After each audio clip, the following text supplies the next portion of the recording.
তিনটা গম্বুজ এবং তার পাশে কিন্তু এরকম একটা এখানে ফলক আছে, এখানে বিসমিল্লাহির রহমানির রহিম এবং লা ইলাহা ইল্লাল্লাহু মুহাম্মাদুর রাসূলুল্লাহ। দেখেন এই যে সেই ফলকটা 1176 হিজরি। এরকম দুইটা জানালা দুই দিকে এবং মাত্র তিনটা দরজা।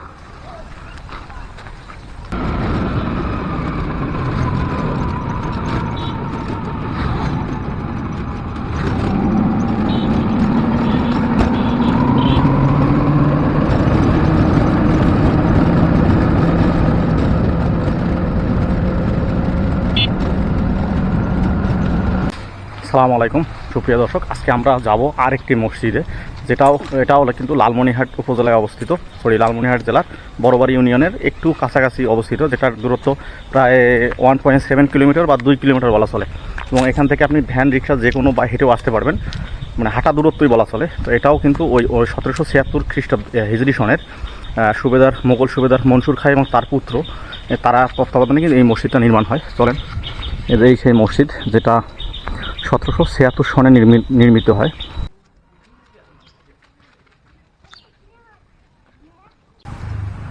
নিদারিয়া মসজিদ, যেটার ফার্সি ভাষায় লিখিত একটি শিলালিপি থেকে পাওয়া যায় যে 1176 হিজরি সনে মোগল সুবেদার মাসুদ খাঁ এবং তার পুত্র মনসুর খাঁর যে তত্ত্বাবধান ছিল, তাদের তত্ত্বাবধানে এই মসজিদটা নির্মাণ করা হয় এবং তারা মসজিদের জন্য 10.5 একর জায়গা দান করে দেয় এবং সেই জায়গার উপরে যে একটা মসজিদ নির্মাণ হয়। এবং আরও একটা জনশ্রুতিতে একটা কথা আছে যে এই যে মনসুর খাঁ, তার দাড়ি ছিল না, সেই দাড়ি যেন হয় সেই হিসেবে তিনি একটা মান্যত করেছিলেন কিংবা ওয়াদা করেছিলেন যে যদি তার দাড়ি গজায় সেক্ষেত্রে তিনি সুন্দর একটা মসজিদ নির্মাণ করে দিবেন। এবং সেই মানে যে প্রতিশ্রুতি লক্ষ্যে তারা নাকি একটা দাড়ি গজায় এবং সেই দাড়ি গজানোর উসিলায় তিনি যে ওয়াদা করেছিলেন সেই জন্য তিনি এই মসজিদটা নির্মাণ করেন। এবং মসজিদ নির্মাণের পাশাপাশি তিনি এই এলাকায় 10.5 একর জায়গা মানে দান করে দেন, যেটার মধ্যে বর্তমানে এটা বড় ঈদগাহ মাঠ এবং মসজিদ এবং পাশাপাশি আরেকটা এতিমখানা লিল্লা বোর্ডিং আছে। এবং এই যে সুন্দর একটা মসজিদ, যেটার মধ্যে কিন্তু মোগল আমলের যে স্থাপত্য শৈলী, নির্মাণ শৈলী, সেটা কিন্তু খুব সুন্দরভাবে কিন্তু মানে অনুমান করা যায়, যেটা পাওয়া যায়। এবং এই যে প্রত্নতত্ত্ব যে ধারণা, মসজিদের পাশে থাকা যে কবরটা আছে সেটা এই মোগল সুবেদার মনসুর খাঁয়েরই কবর। এবং এটা বর্তমানে অবস্থান করতেছে, এটা হলো লালমনিরহাট যে জেলা, লালমনিরহাট জেলার থেকে বড়বাড়ির থেকে মাত্র 1.5 কিলোমিটার দূরত্বে অবস্থিত। এবং উত্তরাঞ্চলের যে প্রাচীন মসজিদ তার মধ্যে কিন্তু এটাও একটা, যেটার মধ্যে এই যে 3টা গম্বুজ দেখতেছেন, 3টা গম্বুজ এবং এই যে মিনার, এই সর্বমোট 12টা মিনার আছে এখানে। এবং দরজা আছে 3টা এবং জানালা আছে 2টা, দুই সাইডে 2টা জানালা এবং 3টা দরজা। এবং খুব সুন্দর স্থাপত্য শৈলীর এই মসজিদটা, এটা অবশ্যই সুন্দর এবং কিছু কিছু জায়গায় একটু নষ্টের ছাপ পাওয়া যায়। এবং 1176 সন থেকে এখন পর্যন্ত দেখেন কত সুন্দরভাবে কিন্তু দাঁড়িয়ে আছে মসজিদটা। এবং মোগল স্থাপত্যের শিল্পের একটা কিন্তু প্রভাব লক্ষ্য করা যায়। এবং মসজিদটা দৈর্ঘ্য প্রায় 42 ফুট এবং প্রস্থ কিন্তু 16 ফুট। মসজিদের উপরিভাগে 3টি দেখেন 3টি গম্বুজ আছে এবং 4 কোণায় 4টি মিনার আছে এবং দরজা মোট 3টা এবং বড় 12টি টোটাল মিনার আছে। মসজিদের যে মূল কাঠামো এটা কিন্তু খুবই সুন্দর এবং চমৎকার, সাথে একটা ঈদগাহ মাঠ আছে।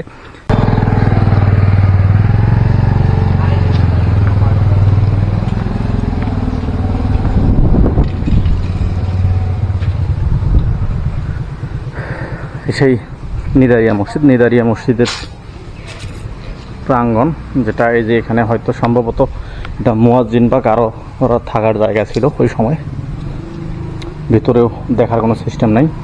এই যে মসজিদের এটা ছিল ওয়াল, এত ভারী, তো অনেক পুরু কিন্তু ওয়ালটা। এবং এই যে দেখেন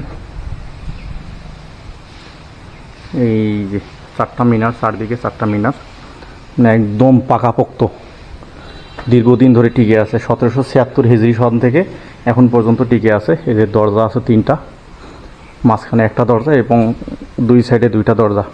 কিন্তু দুঃখের বিষয় হলো জোহরের নামাজের সময় এই মসজিদটা খোলা ছিল, ওই সময় আসলে হয়তো পাইতাম, দেখ দুর্ভাগ্য।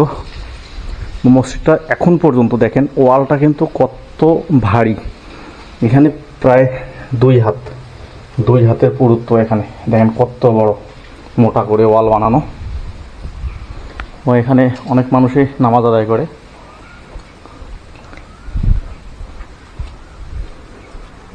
এই যে মসজিদের জানালা,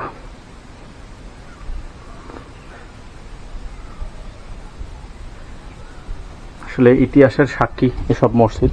আসলে আমরা অনেক সময় ঘাটাঘাটি করি না বা জানি না, এসব ঘুরলে আনাচে কানাচে, বাংলার আনাচে কানাচে কিন্তু অসংখ্য এরকম নিদর্শন আছে, যেগুলো আসলে আমরা একটু ঘাটাঘাটি করলে কিন্তু পাই।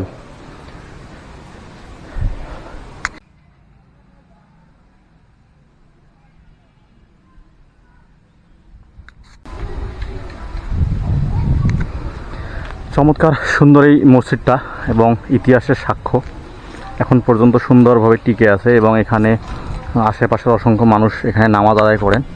এবং এটা হলো সেই নিদারিয়া সুবেদার মনসুর খায়ের কবর, এখানেই তাকে সমাহিত করা হয়। এবং পাশে কার কবর এটা আসলে সঠিক আমিও জানি না।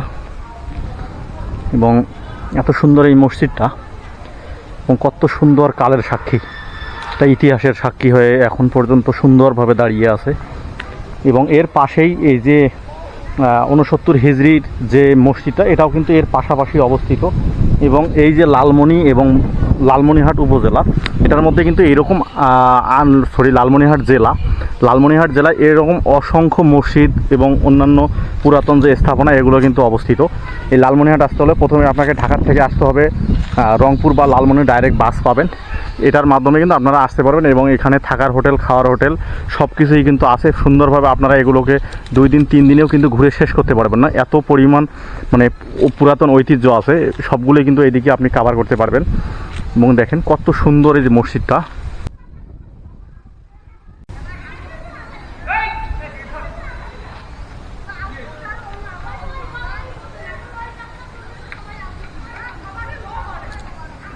দেখেন এখানকার ইটগুলোও কিন্তু একদম চিকন চিকন, এবং এই 2 আঙ্গুল পরিমাণ।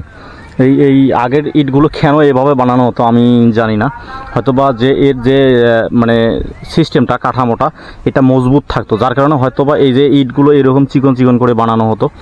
এবং এই দেখেন, এবং আমি অসংখ্য এরকম ঐতিহাসিক স্থাপনা দেখেছি যেগুলো এরকম চিকন ইট দিয়ে বানানো।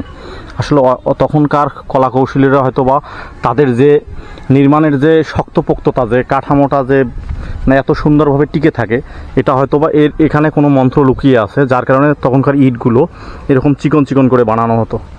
দেখেন যে এগুলো প্রায় মানে নষ্ট, এবং এগুলো অনেকগুলো হয়তো সংস্কার করা হয়েছিল, এবং এখনও হয়তো অনেকগুলো সংস্কার করা হয়নি। আসসালামু আলাইকুম। এই যে এই মসজিদটার নাম নিদারিয়া মসজিদ কেন? এটা জনশ্রুতি আছে যে ওনার দাড়ি ছিল না, পরবর্তীতে উনি মসজিদ তৈরি করে দিছে যাতে ওনার মুখে দাড়ি হয়। পরে নাকি দাড়ি হয়েছিল একটা, এটাও নাকি পড়ে গেছে, এর কারণে এই নামটা হয়েছে যে নিদারিয়া। এটা কি কত বছর আগে তৈরি হয়? মানে 1176 হিজরিতে। 1176 হিজরি। আর এই যে কবরটা আমরা দেখতেছি, যে কবরটা ওই প্রতিষ্ঠাতারই কবর, যে মনসুর খাঁ, সুবেদার মনসুর খাঁ, তারই কবর এটা। এবং ভিতরে কয়টা কাতার হয়? ভিতরে 2টা কাতার হয় না? আর এই যে এই ঘরটা, এই যে আপনার পিছনে, প্রাথমিক অবস্থায় ধারণা করা হচ্ছিল যে নির্মাণ শ্রমিকরা এখানে ছিল, পরবর্তীতে মুয়াজ্জিনের থাকার ব্যবস্থা এখানে ছিল। এবং ওই যে পিছনে যে মাদ্রাসাটা, ওনার নামেই করা। উনি কি এটা এগুলো মাদ্রাসাটা আমরাই করতেছি, মানে ওনার নামে আর কি পরবর্তীতে করা হয়। আর এই যে ঈদগাহ মাঠ, এটা এই টোটাল উনি জমি এই মসজিদ এরিয়ায় এবং ওই দিকে আছে কত শতক? 10 একর 56 শতক জমি দান করেন। এই 10 একর জায়গা উনি দান করছিলেন আর কি মসজিদের নামে। আল্লাহর রাস্তায় দান করে দিয়েছেন। এটা সময় লাগছে কতদিন হইতে? কি রকম সময় লাগছে তৈরিতে? সেটা ওইরকম না, আমরা শুনছি নাকি এক রাতেই। না ওইরকম না, এক রাতে ওইরকম না। মানুষের এক মুখ থেকে আরেক মুখে গেলে কথা চেঞ্জ হয়ে যায়, যার কারণে এরকম। কারণ এই যে তখন জমিগুলো রেকর্ড হয়, হ্যাঁ 40 সালে প্রথম যখন রেকর্ড হয়, রেকর্ডে ওই যে ওই পাশে আছে 5 একর 75 শতক জমি, ওই যে বাড়িগুলো আছে ওই দিকে, ওই 5 একর 75 শতক জমি জিম্মেদারদের আওতায় ছিল। এই জিম্মেদাররা দাগ অনুপাতে তাদের নাম বসে দেয়, দিয়ে পরবর্তীতে তারা ভোগ দখল করে। এবং বলা যায় যে এটা 68 সাল পর্যন্ত ওই জিম্মাদারদের দখলে ছিল। পরবর্তীতে জিম্মাদারের মধ্যে গন্ডগোল হয়ে ওরা মামলা করে কুড়িগ্রাম মুন্সিপি আদালতে। হ্যাঁ। ওখানে 2 জন জিম্মাদারকে বাদ দেওয়া হয়, দিয়ে বাকি 2 জনের নামে এটা পরিচালিত হয়। পরে ওরা ইমাম মুয়াজ্জিনের বেতন বা অন্যান্য সুযোগ সুবিধা কিছুই দেয় না। হ্যাঁ। এলাকাবাসী এটা নিয়ে বিভিন্ন আন্দোলন সংগ্রাম করার পর ওই জমিতে দখল করার জন্য যায়, সেখানে মারামারি হয়। তারপরে মামলা মোকদ্দমা হয়, এখন মামলা মোকদ্দমা চলছে, রানিং মামলা মোকদ্দমা। তাই মামলা মোকদ্দমা ইদানিং তারা আর কি স্যারেন্ডারের দিকে আসছে। আচ্ছা আচ্ছা, 3টা গম্বুজ এবং তার পাশে কিন্তু এই যে এরকম একটা এখানে ফলক আছে, এখানে বিসমিল্লাহির রহমানির রহিম এবং লা ইলাহা ইল্লাল্লাহু মুহাম্মাদুর রাসূলুল্লাহ।